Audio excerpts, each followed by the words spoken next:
Boa noite a todos. É com prazer que estamos novamente aqui, numa das nossas reuniões do ICEB, de estudo, de aprendizado, sempre tão positivas para todos nós. Hoje nós vamos contar com a presença do Dr. José Henrique Rubim. Eu vou fazer uma prece e depois eu faço a apresentação do nosso caro colega que está aqui hoje para falar para nós. Então, vamos unir nossos pensamentos a Deus Pai, a Jesus, nosso Mestre, a toda a cúpula espiritual do nosso ICEB, pedindo que estejam conosco, nos ajudando nesse nosso encontro de hoje, e que possam intuir o nosso expositor, José Henrique Rubim, para que ele possa trazer tudo que preparou para nós, com o melhor aproveitamento para todos. Assim, com autorização dos mentores espirituais da nossa casa, vamos iniciar os nossos trabalhos de hoje. Então, eu queria antes apresentar o Dr. José Henrique Rubim. Dr. José Henrique Rubim é médico do trabalho, terapeuta de vidas passadas, terapeuta florar de baixo, presidente da AME de Nova Friburgo, da Associação Médica Espírita de Nova Friburgo, membro da Associação Médica Espírita Carioca, do Núcleo Nova Friburgo, expositor espírita e que muito nos honra, expositor espírita do ICEB também. Doutor José Henrique, a palavra é sua. Muito obrigado, Rosa. Obrigado, companheiros, amigos do Instituto de Cultura Espírita do Brasil. Estamos aqui mais uma vez reunidos para mais um périplo onde vamos discorrer sobre assuntos muito instigantes. E a doutrina espírita, com seu cabedal, ela nos traz informações preciosíssimas. E o Instituto de Cultura Espírita do Brasil, ele prima por esse aprofundamento. Então, hoje nós vamos falar do livro Evolução em Dois Mundos, onde inicialmente abordaremos a evolução morfológica e moral. Como isso se deu? Sabemos que a evolução morfológica é a evolução orgânica, física, e, consequentemente, a moral acompanha a partir do momento que a morfologia também está no seu processo evolutivo. Então, vamos acompanhar isso a miúde, colocando aqui os slides para que todos possam participar, para que todos possam compartilhar, e depois, então, no final, abriremos para perguntas, caso hajam as devidas. Então, vamos lá. Então, vamos começar, porque o nosso tema ele é bem extenso. Como disse, do livro Evolução em Dois Mundos, a evolução morfológica e moral, noção do direito e consciência desperta.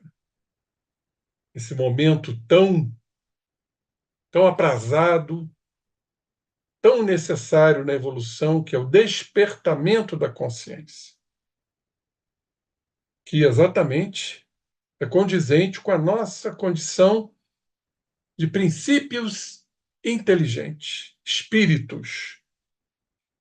Aí a consciência realmente aflora após um longo tempo mergulhada no determinismo.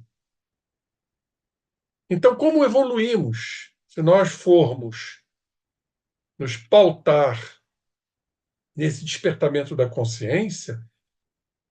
Fica aqui uma pergunta: quanto tempo ficamos na letargia? Quanto tempo ficamos no determinismo para que houvesse a maturação sob o ponto de vista morfológico e sob o ponto de vista moral. E a consciência desperta. E vai se ampliando, e vai se alargando o livre-arbítrio em dimensões indescritíveis. Então vamos acompanhar aqui o que o nosso querido irmão André Luiz nos fala. Então vamos para a primeira parte, primeiramente, a evolução morfológica e moral. E o nosso querido irmão nos diz o seguinte: a evolução morfológica prosseguiu emparelhando-se com a evolução moral. Como acabei de dizer há pouco. O crânio também avançou, com vagar, no rumo de aprimoramento maior. Os braços refinavam-se, as mãos adquiriam excelência táctil, não sonhada. E os sentidos, todos eles, progrediam em acrisolamento ou burilamento e percepção. Então vejam aqui o processo evolutivo, morfológico, e a moral emparelhando-se com esta evolução. Para isso, necessitamos de um crânio, de uma estrutura cerebral também compatível. E assim o crânio também avançou. Os braços se refinaram. As mãos começaram a adquirir uma tactibilidade, uma excelência táctil. E todos os sentidos progrediram e passaram a perceber.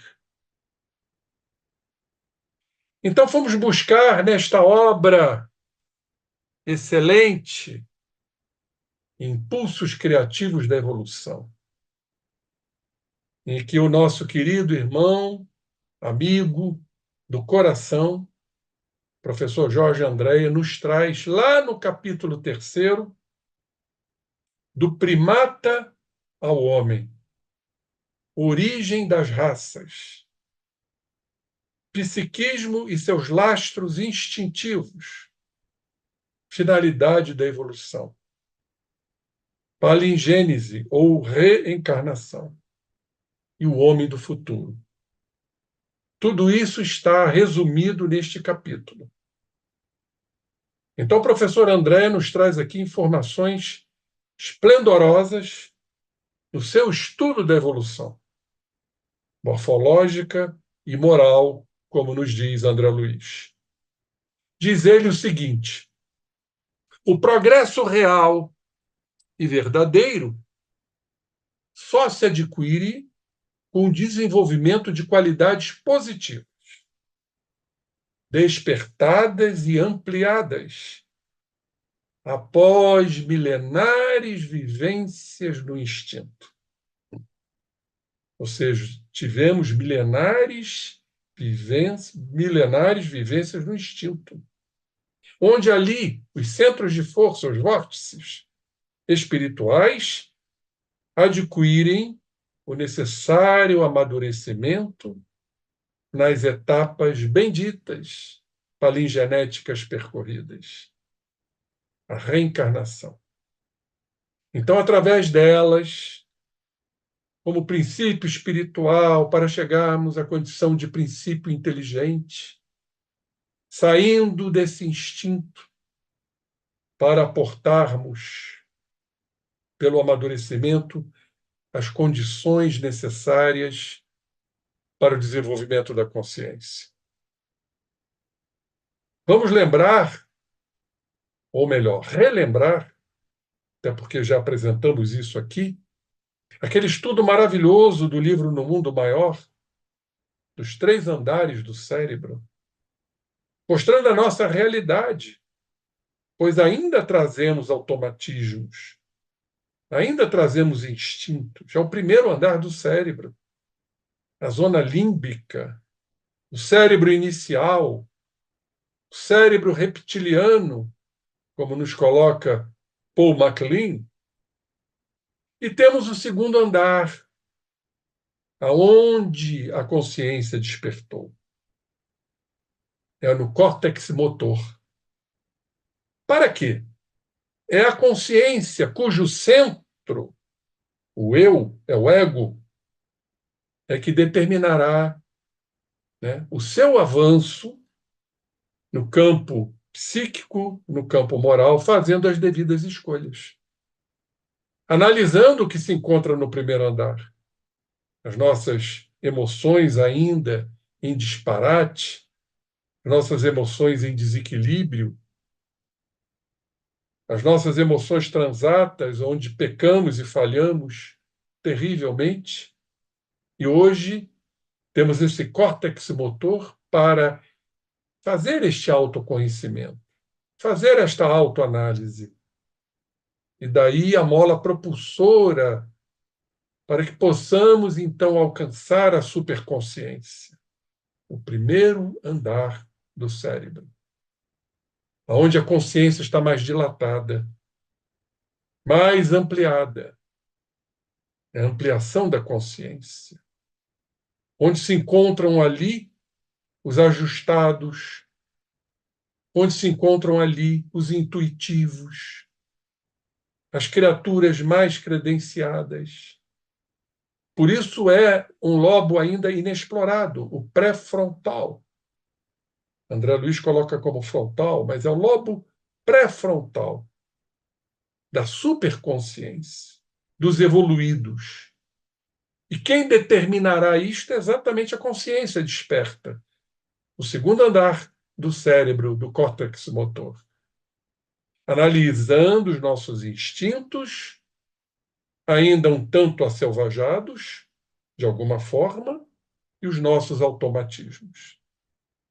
Vejam como é extraordinária a evolução em que hoje nos encontramos. É possível que as modificações anatômicas dos seres estejam esgotadas sob o prisma evolutivo. A parte anatômica, a parte física, orgânica, é possível que estejam esgotadas. Entretanto, a era do bem, da moral, da harmonia, das qualidades positivas do espírito deve iniciar o desenvolvimento. E a conquista na iluminação da noite dos homens, a noite espiritual. Mas não podemos esquecer que após a noite vem a madrugada e vem a aurora, vem o dealbar de um novo dia, simbolicamente nos mostrando que estamos aqui já, buscando alcançar a aurora, o dealbar, que já estão conscientizando, como botei aqui em destaque, a busca de novas posições cósmicas e espirituais. Por isso a importância da encarnação, porque é através dela que a consciência, com as suas estruturas, o ego, o complexo do ego, o centro da consciência, é que determinará pelas escolhas, utilizando-se do seu livre-arbítrio, a autoanálise do que precisa ser reconhecido, a nossa verdade, para as tão promissoras transformações. Nos dias de hoje, em que as formas físicas estão definidas, ou seja, há já uma definição das formas orgânicas, a energia espiritual está procurando ainda no homem de nossos dias, à custa do despertar, das novas potencialidades nervosas do lobo frontal, do pré-frontal, a conquista da etapa, como disse, superconsciente. O superconsciente é aquele que tem a consciência de síntese, de volume, de percepção total, e não aquela consciência ainda cognitiva, racional, que distingue, que analisa. Não, o superconsciente ele já está nesse processo de síntese dessa consciência de volume. Diversa, como diz aqui o professor, da nossa consciência de superfície, que é a que temos hoje, analítica, cognitiva, da razão intelectual, que está atingindo o ápice. E, por isso, à procura de novas possibilidades e expansões. É o despertar da era espiritual. É o período psicológico, que nos fala muito bem Allan Kardec na Revista Espírita. Saímos dos fenômenos, estamos agora penetrando e mergulhando pelo despertar da era espiritual, o período psicológico, que representará a conquista de uma nova forma de consciência. É a superconsciência.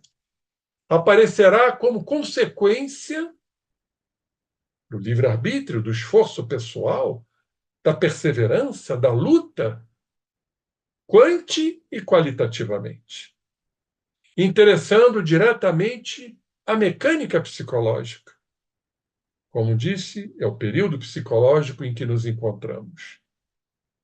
E arrastando a pouco e pouco, como diz Kardec, a natureza não dá saltos, a humanidade para a trilha da cristificação, vivência do Cristo interno, da essência do cristianismo, sem símbolos, sem imagens. Quem sentiu isto no auge, no arroubo do seu apostolado foi o apóstolo Paulo. Quando, após a sua conversão, a sua metanoia, como dizem os gregos, ele se dedicou de corpo e alma ao processo de divulgação do cristianismo. Por isso, ele nos traz aqui colocações interessantíssimas, quando ele vivenciou esse Cristo interno, relembrando que o Cristo nos disse, Jesus Cristo, eu e o Pai somos um. Tal a identidade, é a perfeição relativa, interconectada com a perfeição absoluta. Se eu e o Pai somos um, e se o reino de Deus encontra-se em nós, como afirma Jesus, então não podemos negar a presença dessa zona crística em todos nós. Cristo está em nós. Então a cristificação elaborada no próprio indivíduo, nascendo nas fibras mais íntimas das suas equações afetivo-emocionais, partindo do interior para o exterior, o próprio indivíduo para o seu meio, com característica tonalidade espiritual. E aí sim, o amor mais alevantado e expressivo será a sua constante. Se Deus é amor e Deus está em nós, o amor está em nós. E se o Cristo, que representa o amor, como ele nos falou, amai-vos uns aos outros como eu vos amei, esse Cristo amor também está em nós. Vejam que coisa extraordinária. Quando já despertamos nossas consciências para essas evidências, diríamos mais para essas provas.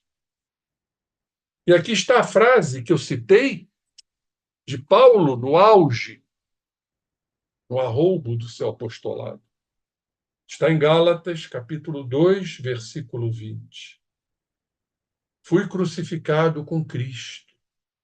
Assim já não sou eu quem vive, mas é o Cristo que vive em mim, apontando para essa zona crística.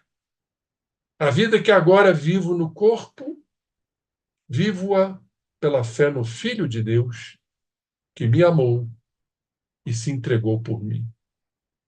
Uma das colocações mais sublimes, mais doces desse amor que começou a esplender em Paulo, quando ele sentiu a presença do Cristo, praticando ou lutando para praticar as leis de Deus que estavam nele e que está em nós. Vamos trazer aqui umas colocações bem interessantes que eu trouxe deste livro, recém-lançado. Quem é meu mestre? A escuta do mestre interior. Foi escrito, eu admiro muito esse filósofo francês, Jean-Yves Leloup. Ele simplesmente é doutor em psicologia, doutor em filosofia e doutor em teologia. E foi padre da Igreja Ortodoxa. Hoje já trabalha na psicologia transpessoal. A sua visão se ampliou. E nesse livro ele nos fala do Jesus do ser. Vejamos o que ele nos traz. Entrar em ressonância com esse Cristo interno, esse Jesus do nosso ser, é permanecer na luz. Vamos lembrar que o Cristo nos disse: enquanto eu estou no mundo, eu sou a luz do mundo. No vivente, aquele que vive espiritualmente, que anima toda a vida, na inteligência, por quem tudo existe, sem a qual nada existe. Se esse Cristo interno não existisse, nada existiria. Porque ele nos afirmou categoricamente: eu e o Pai somos um. E como mostrei, Paulo sentiu isso. Não sou eu, mas quem vivo é o Cristo que vive em mim. É também o despertar ao nível do puro eu sou, sem atributos, sem qualificações. Poderíamos dizer que nós ainda não somos. Somos espíritos inacabados na construção. O eu sou é o integrado, é o arquétipo da síntese, como Jesus. Então não somos ainda, nós estamos. Há uma diferença bem grande de ser e estar. Poderemos dizer: eu estou num planeta de provas e expiações, a caminho da regeneração. Eu estou no processo evolutivo. Eu estou ainda em determinados sentimentos desregrados, como a impaciência, a intolerância, a inveja, a raiva, o descompasso mental. Então, nós estamos. E nós precisamos vislumbrar esse estar. Só desta forma, e aí entra o despertar da consciência. Aí entra o livre-arbítrio. Aí entra a utilização do córtex motor do cérebro, do segundo andar. Porque só assim, e pela evolução, por esse despertar da consciência, nós vamos identificando o que precisa ser transmutado. É a síntese, é a colisão dos opostos, como diz Jung.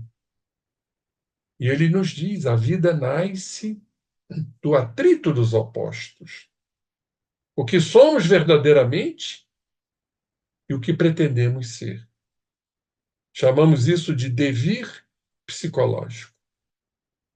E aí, então, vamos integrando lentamente, gradualmente, pela transformação, sendo mais brandos, mais plácidos, mais amorosos, para que um dia sejamos como Jesus, o ser integral, o eu sou.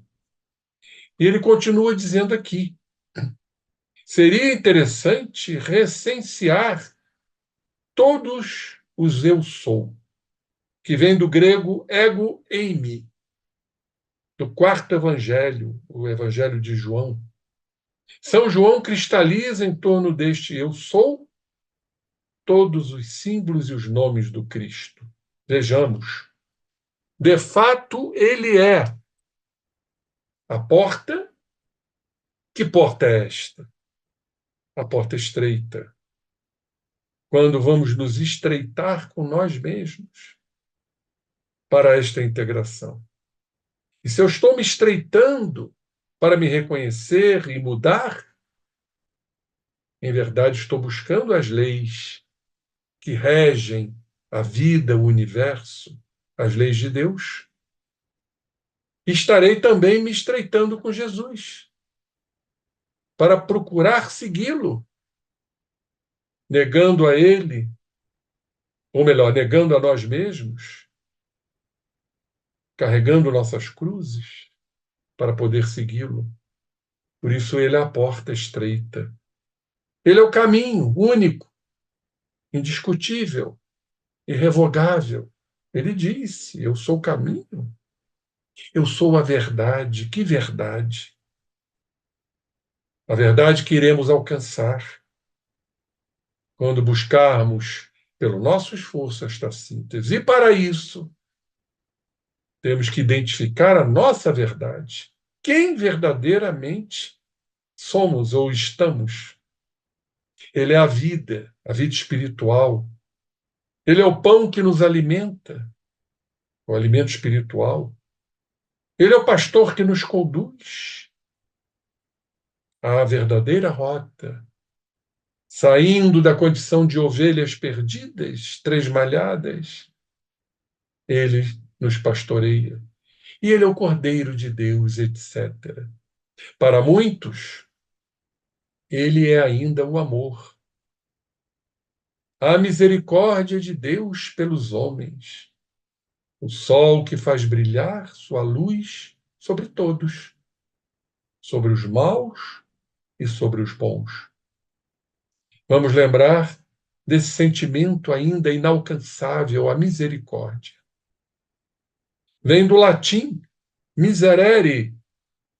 Miserere quer dizer compaixão, entender o outro, compreender a situação do outro. E cordis quer dizer coração. Então é a compaixão com o coração, ou seja, compreender o sofrimento do próximo na sua essência. Isso chama-se misericórdia. Continuando neste livro, lá no capítulo 5, nós vamos ver o mestre interior e os tetramorfos, ou seja, as 4 formas. Nas Escrituras, seriam uma alusão aos 4 apóstolos, e cada um sendo representado por um animal. Ou seja, Mateus, João, Lucas e Marcos. As 4 formas, os tetramorfos. E diz assim Lelu: de fato, a voz do mestre interior, quaisquer que sejam as circunstâncias, é sempre um convite a nos tornarmos mais vivos, mais conscientes, mais amorosos e mais livres. Essa é a busca, essa é a evolução, com uma condição cerebral melhor, como já temos, seremos mais conscientes, é o despertar da consciência para a verdade que nos pertence, para a grande verdade. Mais amorosos, nos amando, processo de auto-amor, para podermos amar o próximo. E mais livres de quê? Qual é a real liberdade? É quando nos desvincularmos de nossos padrões deformados. O famoso padrão de poder, onde tudo tem que ser do nosso jeito. aonde eu preciso ter o poder, a supremacia sobre os demais, aquele orgulho que ainda carregamos, filho direto do egoísmo, do egocentrismo.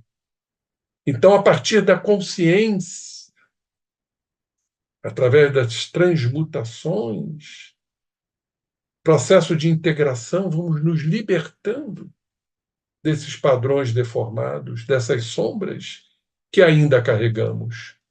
Para o cristão, o mestre interior é o Cristo. Como falei, ele é o modelo, é o arquétipo da síntese. Aquele que dirá de si mesmo que é o caminho, a verdade, a vida e que ele faz apenas um com a fonte de toda a vida. Ele e Deus. Eu e o Pai somos um. De toda a consciência. De todo o amor pleno. De toda a liberdade.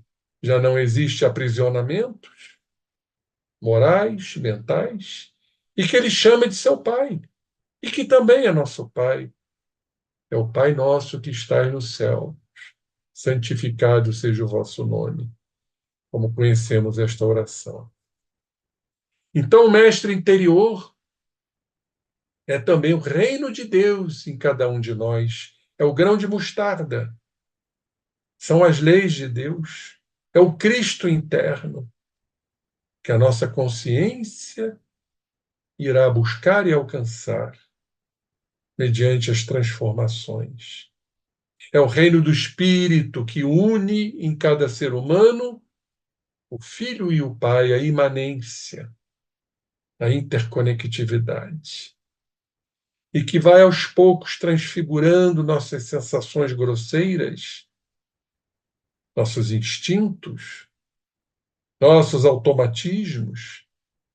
Vamos transfigurando os pensamentos, serão pensamentos mais dignos. Nossas palavras serão outras, porque mostram o poder que está cheio nossos corações, e os nossos atos serão atos em amor e serão atos em luz. Continuando neste mesmo livro, que nos traz realmente colocações muito importantes, lá no capítulo 10, além da Bíblia, o anjo como mestre interior. Olhem só, Jesus jamais disse, eu tenho a verdade. Mas ele disse, eu sou a verdade. Isso é irretocável. Ele é, ele não tem. Porque se ele dissesse que tinha, outros poderiam dizer, eu também tenho a verdade. Quanto mais avançamos sobre este caminho, menos impomos nossas verdades aos outros. Nossa arrogância, quando queremos impor verdades que acreditamos tê-las aos outros. A imposição, o orgulho, a prepotência. Portanto, se Jesus tivesse dito, eu tenho a verdade, haveria, por um lado, aqueles que possuem a verdade, e, por outro, aqueles que não a possuem. Podemos imaginar todas as guerras que nascem desse tipo de afirmação e que nós estamos vendo atualmente. Um lado dizendo que tem a verdade, o outro lado dizendo que tem a verdade. E aí surgem os conflitos e as guerras. Não se trata de ter a verdade, porque cada um vai se arrogar no direito de dizer que tem a verdade, mas de ser verdadeiro. É o eu sou. De não mentir a si mesmo, como a grande maioria o faz. Através das personas, a gente fica mentindo, aparentando que não somos, para fruir vantagens, lucros. Então ficamos a mentir o tempo inteiro. Entre duas pessoas que têm a verdade, a minha e a sua, é a guerra. Entre duas pessoas que são verdadeiras, não há guerra. há uma escuta. Um escuta o outro. Os dois se escutam, ou seja, obedecem às leis de Deus. Obedecer vem do latim ob audire, que quer dizer escutar Deus e cumprir as leis de Deus através dessa escuta. Esses são os verdadeiros. Por isso Jesus disse, está em João 8,30, conhecereis a verdade e a verdade fará de vós homens livres. Então, se conhecermos nossas verdades, os nossos erros, as nossas sombras, os nossos delitos morais, vamos propor mudanças, é integração. E vamos, a pouco e pouco, nos desvinculando dos equívocos cometidos. É a liberdade. Foi exatamente isso que Jesus quis dizer. A verdade nos libertará. Vamos voltar ao livro com informações tão preciosas. Olhem só, a verdade, a palavra verdade, em grego é aletheia. Quer literalmente dizer sair da leté, da letargia. É estar desperto. Então, quando despertamos nossas consciências, estamos saindo da letargia. Estamos frente a frente com as nossas verdades, que precisam ser modificadas para atingirmos a grande verdade, que é a verdade absoluta. É Deus em nós, dentro das nossas relatividades. Seria preciso, portanto, traduzir a vigilância, nos tornará livres. É estarmos vigilantes com relação às nossas verdades. Porque não raro recaímos, não raro naufragamos pelos nossos condicionamentos. Então temos que estar despertos, vigilantes. Permanecer vigilantes em todas as circunstâncias é a própria fonte da liberdade. Quando vamos, como disse, nos separando, nos desvinculando dos padrões negativos que arquitetamos ao longo das encarnações. Vamos nos libertando disso, soltando essas correntes, a condição para não ser mais objeto desses padrões, mas estaremos no domínio, seremos sujeitos das circunstâncias. Vamos voltar ao livro do nosso querido Andréa, nos trazendo aqui o processo evolutivo, com muita lucidez, como ele colocou no livro Impulsos Criativos da Evolução. Olhem só aqui a evolução. Dos lêmures, lá no Társios, já houve o aparecimento da visão estereoscópica. O que é a visão estereoscópica? É a visão tridimensional. Altura, largura e profundidade. Isso lá no Társios já surgiu essa visão estereoscópica. Depois veio os platirríneos, os catarríneos e os antropóides. Interessante que um ramo se estabilizou e outro evoluiu para os hominídeos, aonde também se encontram os primatas. E aqui a evolução craniana, material. Estamos falando da evolução morfológica, assim como também a evolução moral que acompanha esta evolução morfológica. Olhem aqui os crânios, como foram aumentando de tamanho, medidos em centímetros cúbicos ou centígrados. Então temos aqui, já nos hominídeos, 326 a 650, no homem símio do sul da África, 450 a 650, no Pithecanthropus erectus, lá em Java, 790 a 900, o Sinanthropus, pequinenses lá de Pequim, 900 a 1200. O homem de Neandertal, 1100 a 1450. O homem de Cro-Magnon, 1100 a 1500. E o homem moderno, que veio deste ramo, quando lá os antropóides se estabilizaram, de 1120 a 1500. Aqui apenas uma demonstração da evolução desses crânios. Aqui está, neandertalenses, Cro-Magnon, o homem moderno, o homem símio da África, o Pithecanthropus erectus, os Sinanthropus pequinenses, e aqui na evolução já temos o Neanderthalensis, o Cro-Magnon e o crânio do homem moderno. Então vejam a diferença. Nós estamos aqui, lá para o homem símio, né, da África. Como o crânio veio evoluindo. Será que realmente viemos de um avançado e diferenciado macaco? Nos coloca o professor Andréia. Ou de um ancestral que, por bifurcação, dará o primata, exatamente dos macacos, e o hominídeo, questiona ele. O nosso parentesco proteínico com os chimpanzés é evidente.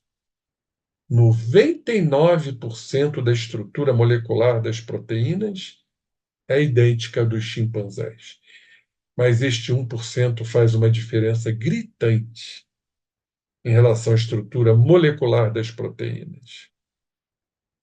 É bem possível, diz aqui o professor, que as transformações se percam em torno de 50 milhões de anos. Olhem a evolução aqui, onde as formas chamadas proto-humanas, o início da forma humana, conseguiram aí apoiar-se nos dois pés. Atitude bípede. Apresentando, entretanto, a cabeça bem próxima dos primatas, mostramos isso agora há pouco. Já há 5 milhões de anos, as características já teriam condições mais humanas, embora ainda com membros inferiores bastante curtos e braços bem alongados, lembrando exatamente os nossos irmãos, os primatas. O Homo habilis, já no processo evolutivo, pelo uso dos instrumentos, passou a adestrar-se mais, concorrendo para ampliação de novas experiências e, consequentemente, pela evolução morfológica, o desenvolvimento cerebral. Assim, o Homo habilis pode ser considerado o primeiro ser verdadeiramente humano. Com uma altura em torno de 1,60 m, seu cérebro era maior que os antecessores, alcançando até 750 centígrados ou centímetros cúbicos. E as experiências, então, evolutivas se iam fazendo no decorrer dos milênios, até que despontasse definitivamente o Homo erectus, que se espalhou pela Ásia e Europa, adaptando-se às variações climáticas, à importância dos climas. Seu cérebro alcançava 800 centígrados, o dobro do chimpanzé. Pela evolução, as mandíbulas se retraíam e o conteúdo craniano aumentava, chegando aos limites de um cérebro moderno, 1300. Eles conheceram o fogo, muitos instrumentos que iriam surgindo ante as necessidades ambientais, inclusive o machado de pedra. É possível, diz o professor, que com a vida grupal, as interações, eles já tivessem uma linguagem rudimentar.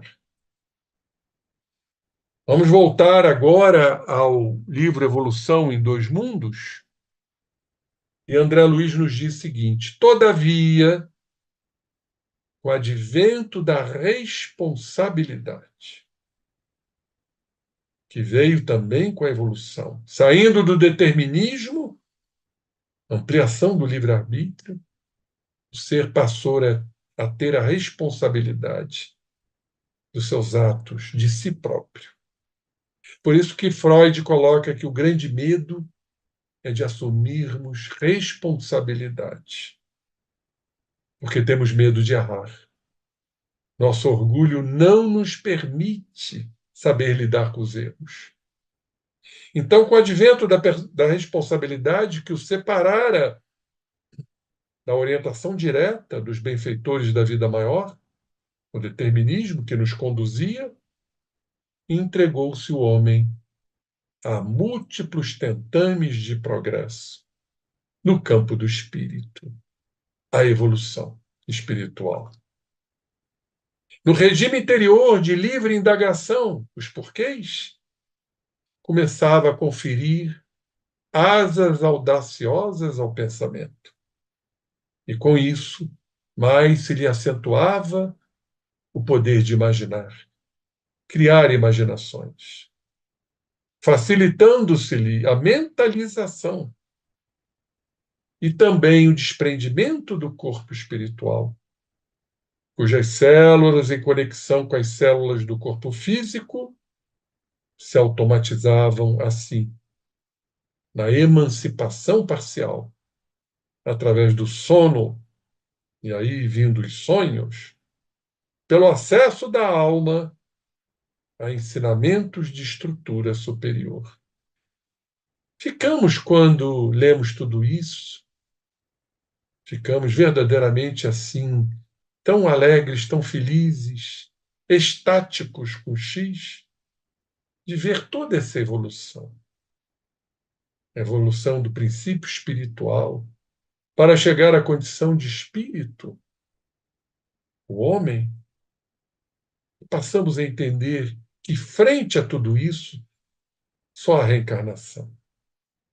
Só o ir e vir, aonde então a consciência vai se libertando, vai se ampliando, a inteligência acompanhando a evolução do ser e a moral vindo a reboque. Porque, como diz aqui André Luiz, guarda a criatura humana então consigo, na tessitura dos próprios órgãos, a herança dos milhões de estágios diferentes, os reinos inferiores. E, no fundo, sente-se inclinado a viver no plano dos outros mamíferos que lhe respiram a vizinhança, com o instinto absoluto dominando sem restrições. No entanto, com a irreversível evolução, desponta o amor. O amor agigantou-se-lhe no ser, sugerindo-lhe novas disposições à própria existência. Quando é colocado aqui que nos órgãos, na tessitura dos órgãos, estão os registros, onde estarão esses registros?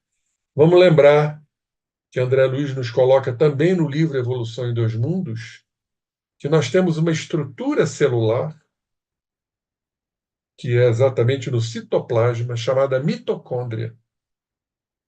E é lá na mitocôndria que a mente age, equilibrando ou conturbando a lei de causa e efeito. Ora, se a mente, o pensamento, age nessa estrutura mitocondrial, onde estão certamente os registros, nos grânulos mitocondriais, que estão nas cristas mitocondriais, que vai equilibrar o que trazemos de registros ou conturbar. Isso está de acordo com o que está colocado aqui, onde temos na tessitura dos órgãos a herança dos milhões de estágios diferentes. Vamos lembrar, a título de informação, que nós temos 100 trilhões de células em torno de. E cada célula pode até ter 10.000 mitocôndrias, principalmente as células nervosas. E temos os grânulos lá nas cristas mitocondriais. Já tentei perguntar a vários biólogos, catedráticos, quantos grânulos teríamos nas cristas mitocondriais de 10.000 mitocôndrias de uma célula. Vejam a grandiosidade que isso é. E não me responderam, obviamente. A ciência ainda não nos traz exatamente o número de grânulos mitocondriais. Onde estão esses registros? De milhões de estágios diferentes. É realmente uma imensidão muito grande. Agora vamos à noção do direito, do livro Evolução em Dois Mundos. Noção do direito. Em razão do apego aos rebentos da própria carne. Aí entra a questão do apego necessário, embora saibamos que não temos absolutamente nada, nada nos pertence. Como diz Pierre Rivail, o apego leva ao medo de perdermos aquilo que a gente pensa que é nosso. E aí vem o estresse, vem a ansiedade, assim como também a depressão. Mas a necessidade do apego para nos aproximar dos entes queridos, dos rebentos da própria carne. E aí vai haver a instituição da propriedade, na faixa de solo em que se lhe encrava a moradia. Claro, o ter, ainda distante do ser, e atendendo a essa mesma raiz de afetividade, traça a si próprio determinadas regras de conduta. Regras de conduta, às vezes, muito rudes, muito rígidas, mas que são regras de conduta. Ou seja, fazendo que, policiando, cada um se policiando, para que não imponha aos semelhantes ofensas e prejuízos que não deseja receber. Daí a frase: faça ao próximo o que gostarias que vos fizessem. Isso tudo é noção do direito. Acontece assim o inesperado. O homem selvático, que não pretende abandonar os apetites, os prazeres da experiência animal, ele fabrica para si mesmo os freios que lhe controlarão a liberdade, a fim de que se lhe enobreça o caráter que se inicia iniciante. Então vejam que coisa maravilhosa o processo evolutivo moral, como homem selvático que não pretende abandonar seus desejos, ele começa então a se frear. A frear a chamada liberdade, a fim de que haja um enobrecimento do caráter, estabelecendo a posse tirânica em que tudo julga, em tudo que julga é seu, ele desiste de aproveitar o que pertence ao vizinho. Belíssima colocação de André Luiz. Sob pena de expor-se a penalidades cruéis. Nasce desse modo, para ele, a noção do direito sobre o alicerce das obrigações respeitadas. E vamos ao despertar da consciência, para finalizarmos o trabalho. Lá no capítulo 11, 11º, Existência da Alma. A consciência desperta. E André Luiz nos diz, é assim que ele, transformado, começa a interpretar. É o discernimento. Há um trabalho de discernimento da razão, da lógica, do bom senso, a parte cognitiva, como falamos agora há pouco. Ainda não há a superconsciência, a síntese, a condição volumétrica Mas já vai haver aqui uma interpretação sob o novo prisma. A importância da sua presença na Terra. Por que estou na Terra? Não mais lhe seduzem a despreocupação e o nomadismo, ser um nômade, assim como para o homem adulto é já passado o ciclo da infância. Vamos a algumas conceituações que eu trouxe dessa série psicológica da Joana de Ângeles, esse livro editado pela Associação Médico Espírita do Brasil, com informações muito significativas. O capítulo 12 nos fala da teoria dos complexos, o papel dos pais no desenvolvimento do psiquismo da criança.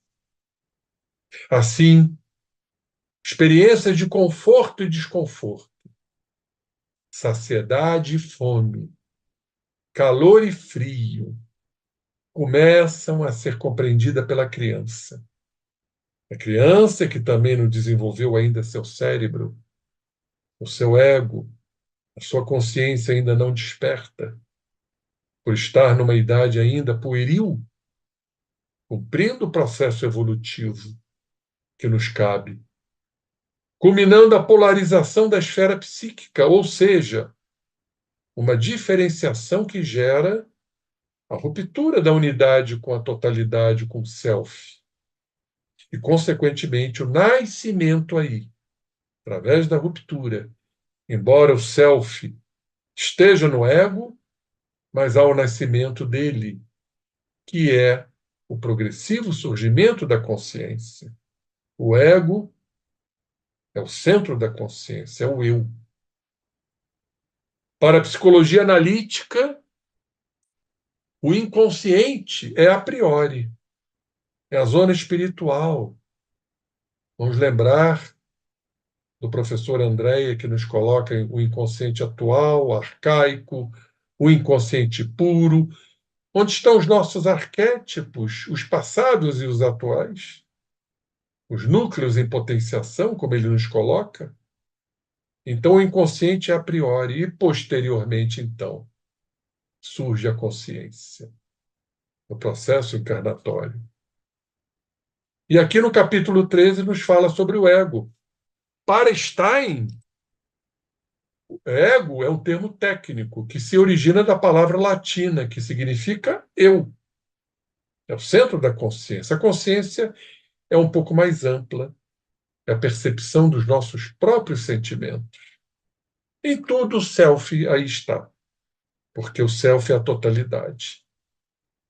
O nosso querido Gelson Roberto, irmão do presidente da AME, nos coloca e, tratando-se dos aspectos, explica que o espírito imortal, ao adentrar em uma nova encarnação, ele necessita não apenas de um novo envoltório físico, um novo corpo, que vai proporcionar os meios necessários para o novo aprendizado, mas também uma nova roupagem psíquica, diferente da anterior, com caracteres diferentes, com personalidades diferentes, de algo não cumprido, de algo não transformado, os nossos equívocos. Então, ele vai necessitar de uma nova roupagem psíquica. Dessa forma, o ego, o centro da consciência, pode ser entendido ainda como a estrutura psíquica criada para que o espírito entre em contato com essa realidade material, seu processo encarnatório, e, consequentemente, simultaneamente, o inconsciente. É aquela ponte entre o ego e o self que Joana de Ângeles nos fala com muita propriedade. É a avaliação, é o despertar da consciência, é estar de encontro à verdade, como foi apresentado agora há pouco. É a função do ego.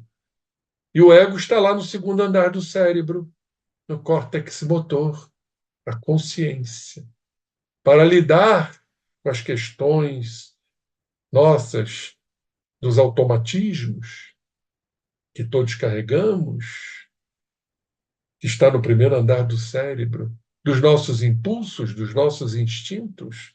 Aí está a evolução. A evolução que não é só morfológica, ela é psíquica, ela é espiritual, ou seja, ela é moral. Para o autor, da mesma forma que o novo corpo é organizado para que o espírito seja capaz de demonstrar seus potenciais, condicionamentos, porque somos seres condicionados, tendências que trazemos, a estrutura egóica do ego se estabelece a cada encarnação, de acordo com as necessidades reencarnatórias do indivíduo. É o progresso se avizinhando. Nos cabe despertar.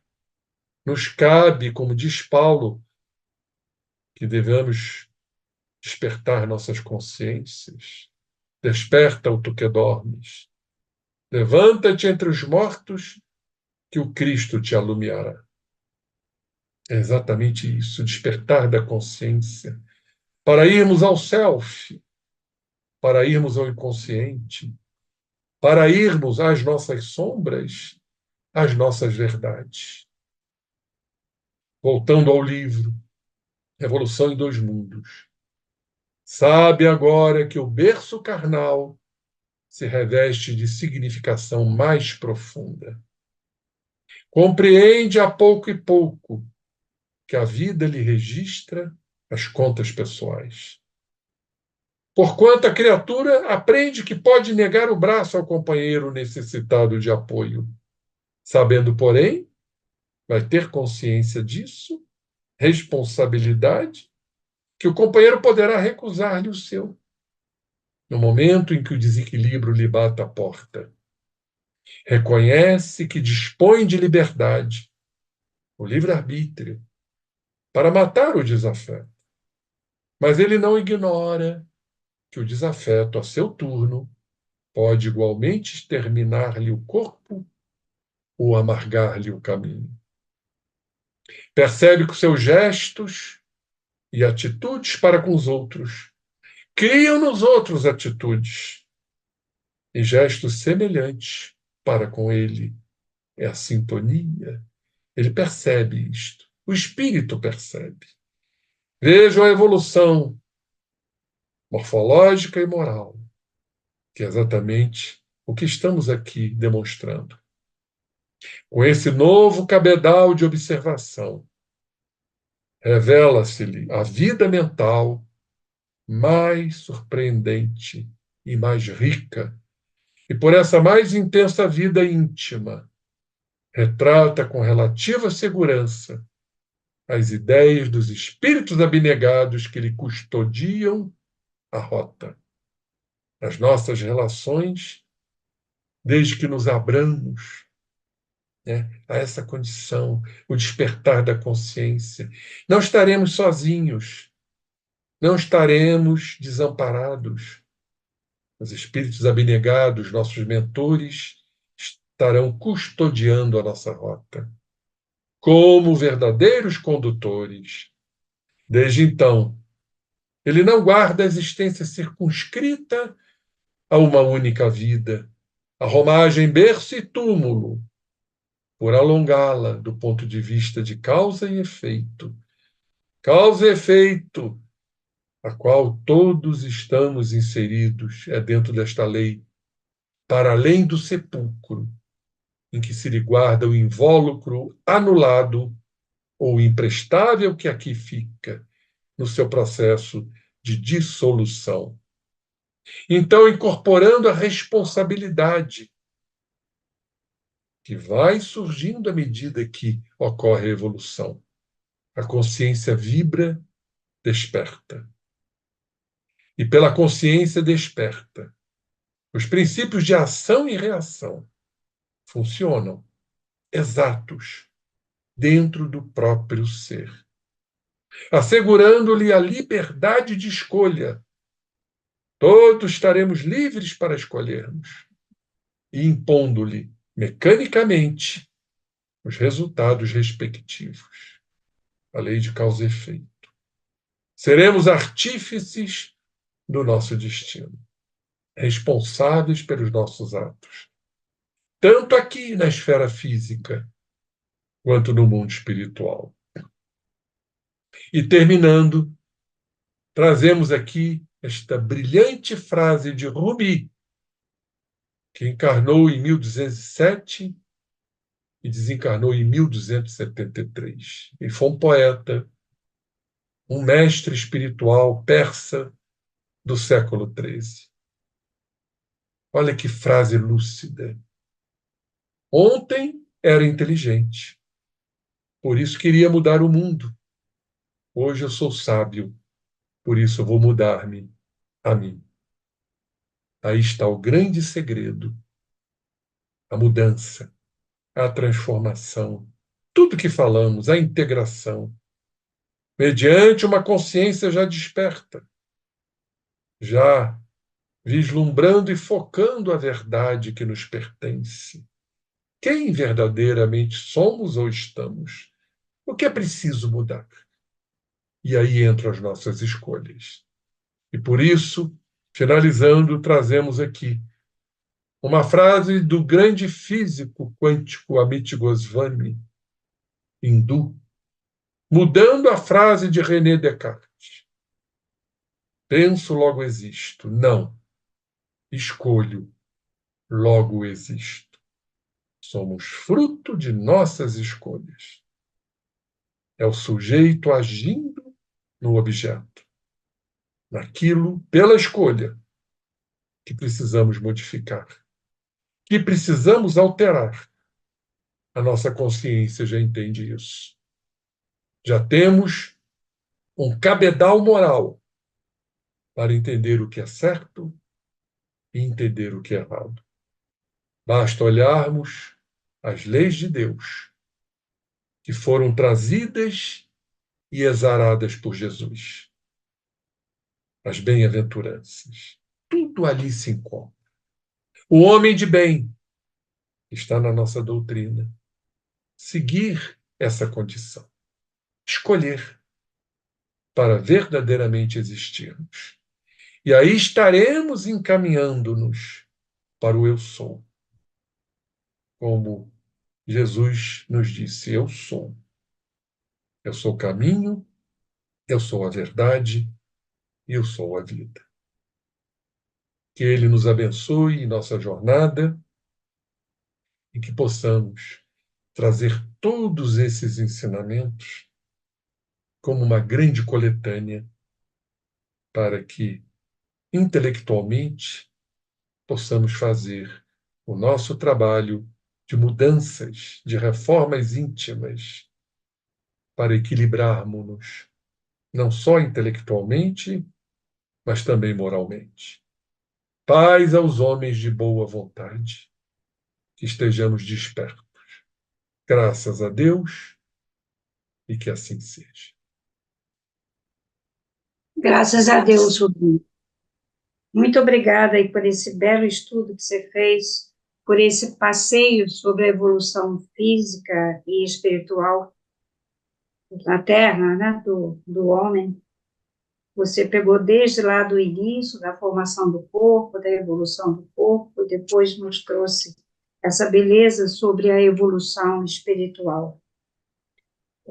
Antes de passar as perguntas, Rubem, eu queria só, eu esqueci de avisar, a Nádia hoje ela teve um compromisso, por isso ela me pediu para substituí-la, tá? Eu acho que eu fiquei assim, meio um pouquinho estressada, né? Porque não é a minha função fazer esse trabalho, mas ela te deixou um abraço e o desejo de que a palestra foi, e realmente foi muito boa. Antes de olhar as perguntas, Rubim, eu vou aproveitar, né? Eu vou me dar o direito de fazer uma pergunta. Eu sempre tenho muita dúvida sobre as mitocôndrias. E eu lembro desse estudo do André Luiz, dessas páginas Evolução em Dois Mundos, mas eu me lembro que eu fico na dúvida, assim, porque não seria nas mitocôndrias talvez mais o próprio princípio vital, né, a vitalidade das células, todo o trabalho energético das células, seria mais o princípio vital? Sem Porque dúvida nenhuma. o princípio inteligente, para mim, ele transcende, talvez, talvez até para alguns neurocientistas, a própria consciência seja extracorporal, né? Então, será que o princípio inteligente não estaria mais nessa consciência extracorporal, mas ligando, mas não especificamente através das mitocôndrias, mas de célula a célula, né?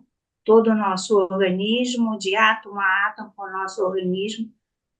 Fala um pouquinho mais para a gente sobre isso, porque É. A você consegue informação falar que, melhor. a informação que temos, ô, Rita querida, é muito pobre ainda, né?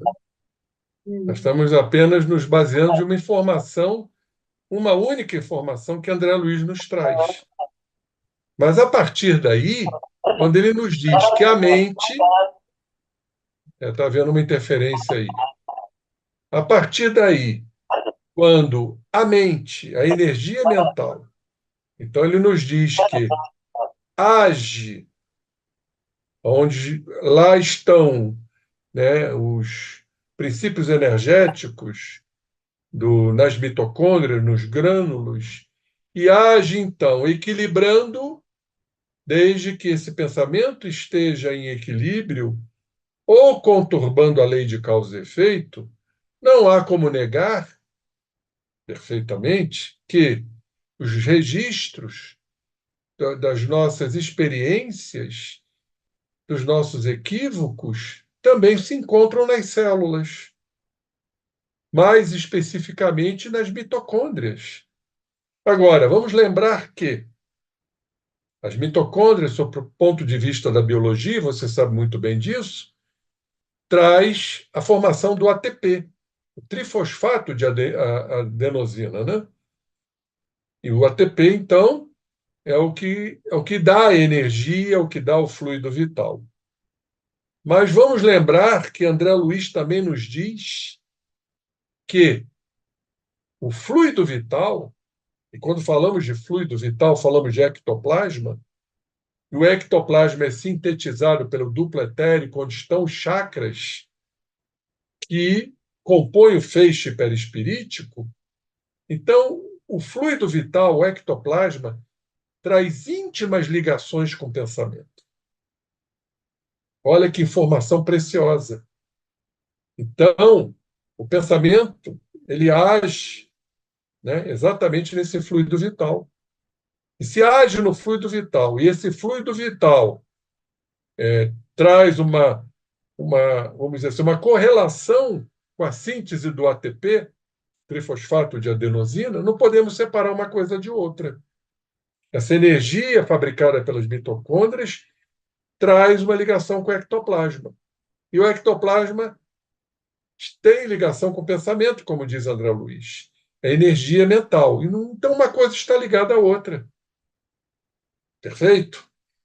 E essa energia mental também é trazida pelo sangue, que é rico em fluido vital, em ectoplasma, como sabemos, não é? Das hemácias e do plasma. Plasma esse composto por água, principalmente, né? E a água é exatamente um elemento muito importante na condução eletromagnética.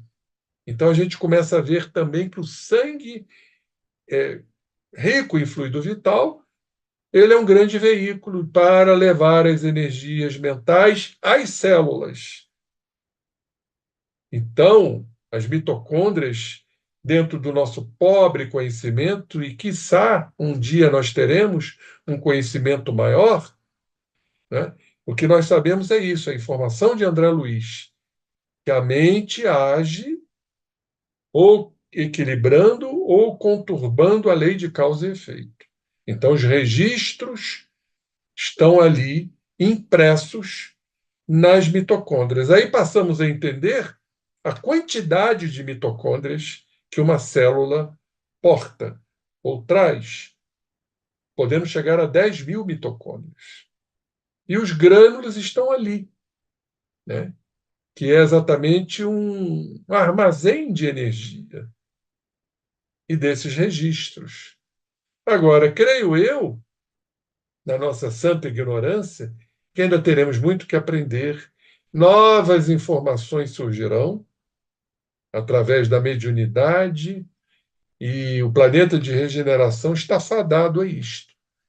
Muitas coisas serão descortinadas, serão reveladas para o nosso conhecimento, que vai se ampliando, como eu mostrei hoje, tanto morfologicamente quanto moralmente.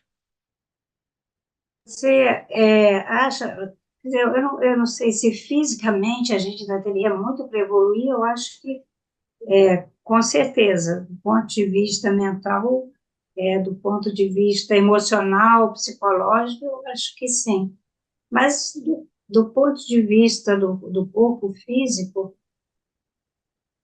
só se fosse em relação à imunidade, nós temos muito que melhorar a nossa imunidade, né, em relação às É, infecções, às doenças autoimunes, mas não, fisicamente, eu acho que não, eu acho que a gente tem que realmente investir muito na evolução espiritual mesmo, né? com certeza, com certeza. Não que os corpos serão diferentes, mas serão mais estruturados, né? Como o córtex pré-frontal, que nós conhecemos muito pouco.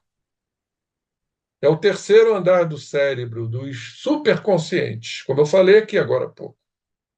Então, muitos já se encontram nesse superconsciente. São os intuitivos, por exemplo. E a intuição vem da alma, vem das experiências já adquiridas.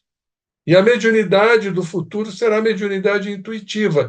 Então, creio eu que esta área do cérebro, o terceiro andar do cérebro, dos mais qualificados, ela precisa se ampliar dentro de uma plasticidade. Não é que o corpo vai mudar, mas é a plasticidade. Tanto que se estuda hoje muito a neuroplasticidade. E sabendo, todos nós espíritas, que uma das propriedades do perispírito é a plasticidade. Então, creio que isso vai se ampliando intrinsecamente, porque ainda o nosso corpo ainda é um mistério. Ainda sabemos muito pouco. Como acabei de dizer aqui agora há pouco, o que sabemos das mitocôndrias? Quase nada, ou para não dizer nada. Mas já é algo que já é uma luz no fundo do túnel. Mas eu fico imaginando aqui, porque há uma informação de que 3 espíritos estarão encarnados aqui na regeneração. Emmanuel, na área da educação, André Luiz, na área da medicina, e Joana de Ângeles, na área da psicologia. O que não virá por aí?